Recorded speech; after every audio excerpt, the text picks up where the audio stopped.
so it's been a while since I've made a tool video, but we're gonna go through what's in my tool belt and some extra things that I've kind of incorporated into my newer setup that has been a big help in trying to keep things very efficient. So things like this 3-gallon tint keg, tool belt, so all the immediate tools are there when I need them, and then a side cart that I have on each side of the car. So these are gonna be for all those extra tools that I don't need to carry around all the time, but I want quick access to.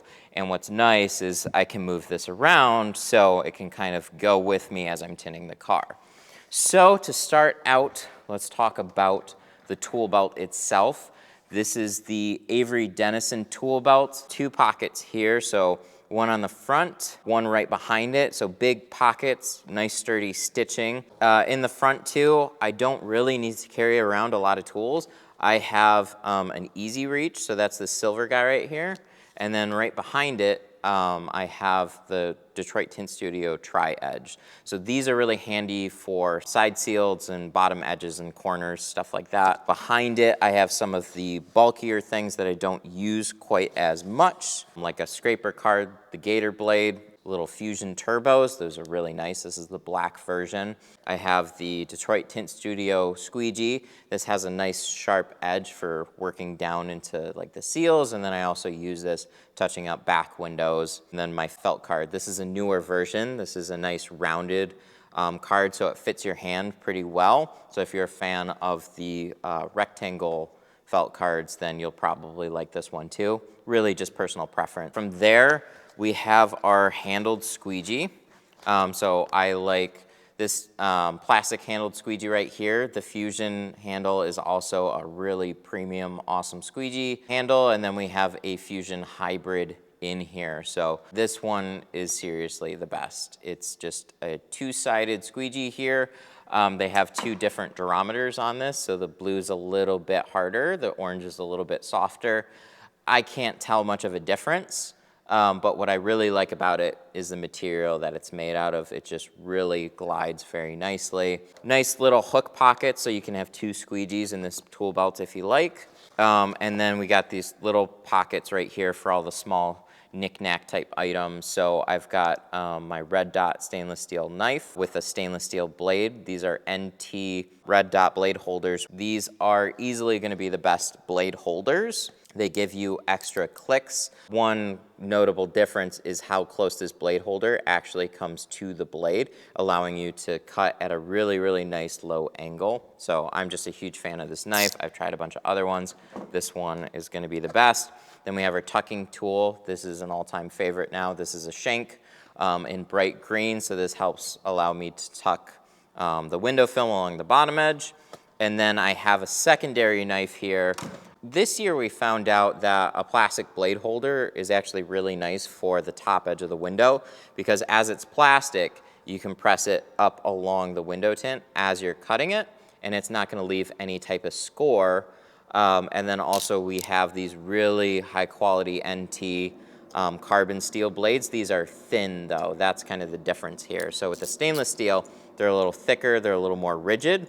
The thin carbon steel, you can see they're almost like paper. They cut a real nice clean top edge with much less snagging. So especially when you're new, these are, in my opinion, a must-have now. And then I just carry this around as I'm doing an entire job. So I don't need a lot of tools on hand, but everything here has a purpose.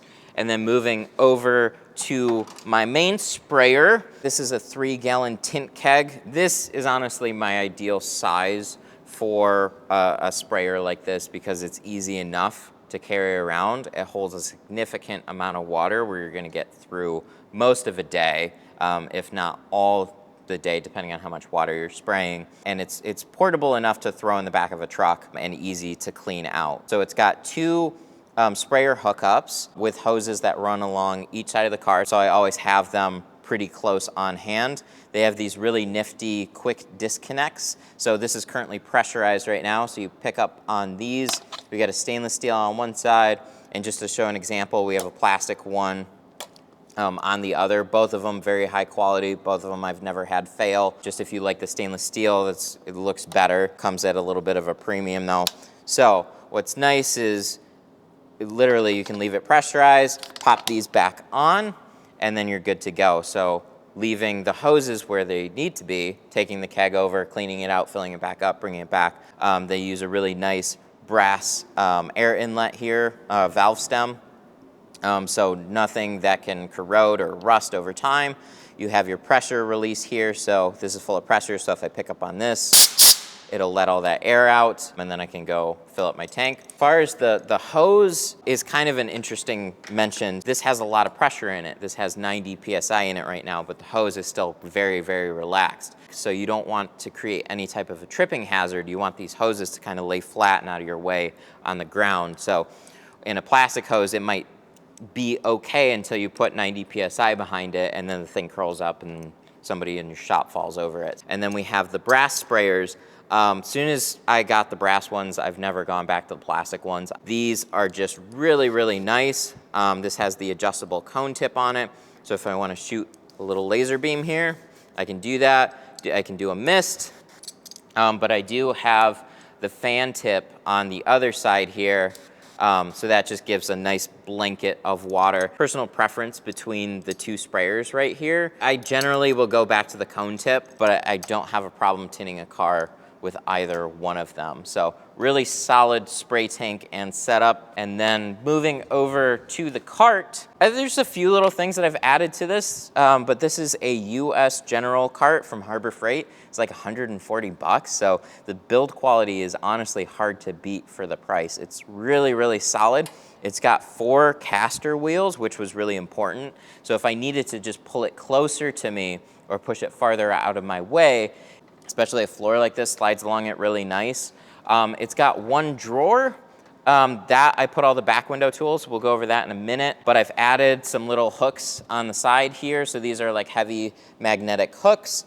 So I'll put extra things on it like this Libman squeegee. So this I'll use to clean the windshield and the back windows. I can just hang that here. I can move it anywhere on the toolbox that I need to. And then they also sell little extra things like these can holders or places to put screwdrivers and stuff like that. So I use a lot of tape now. So I have this nifty one on the back. So it holds some isopropyl alcohol, some painter's tape for door switches, and then the house wrap tape. I have that too as well for taping all the door seals and whatnot. And then we also have, some adhesive removers hanging off the back. This nifty little holder, which I keep some ugly rolls of Glass Aid, the ones that we don't sell. I'm forever cursed with using the ones that we don't sell. I've got a magnetic heat gun holder or drill holder. So this really just sticks to the side here. And I can put my heat gun there. So that's been pretty nice. So again, you can just maneuver this around. You can take your sprayer, you can hang it over on the side anywhere you want, so it's all real convenient and moves back and forth pretty nicely. This drawer does snap in place, but left it open. So when we dive into the drawer, I mostly keep my back window tools here. So the 3 that I always bring into every car now is going to be the tail fin, the bulldozer, and a side swipe. So if I can't reach down with this one, then it's easily moving to the bulldozer. And then for these really tight corners, I go back to using a tail fin. So what's really nice is those go in the drawer, and then I have, again, an identical cart on the other side. So if I jump out of the driver's side, passenger side, I always have these quickly on hand. And then we also have those little extra things like a scrub pad. This is a tri-edge scrubber. I really, really like these pads that they've got on the back. So you can peel this off, replace the pad.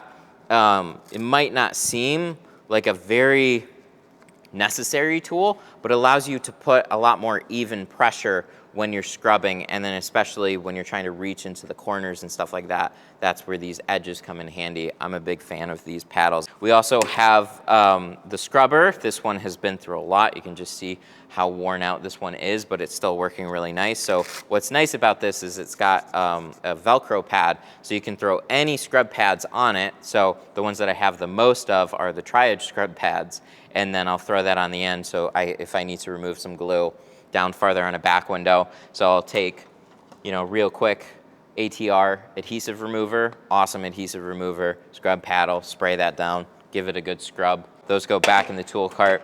I also have extra blades. So these are the blades that I'm talking about. So in my stainless steel knife, I've got these blades.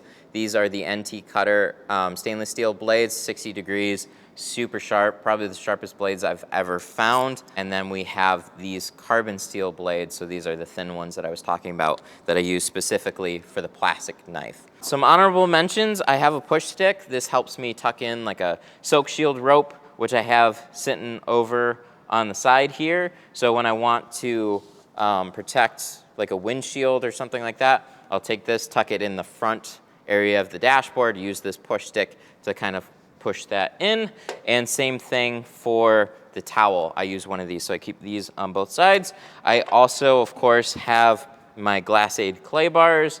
The Glassade rolls, like I said before, those are always on hand, one on each side. I don't need them in my belt, but I do need them usually for the defrosters on a back window, for the clay bar, and then outlining both the windshield and the back window and some quarter windows with that. So I don't need it in my tool belt, but I need it nearby. I keep like a stroke doctor, so this is like an alternative to the side swipe. So if you're not big on this handle, so if you have like bigger hands really, and you just want a longer grip, this is the tool to get. This is the stroke doctor. The main difference that I like between the side swipe is the side swipe has a little bit longer of a blade there compared to the stroke doctor, so you have to just make sure you put a little more extra pressure when you're swiping down on a back window with that, but it's a nice addition to have. So a lot of the little unique back window tools, like the tail fin where you would swipe down on the bottom edge, this is nice because it forms to that back curve really, really nicely,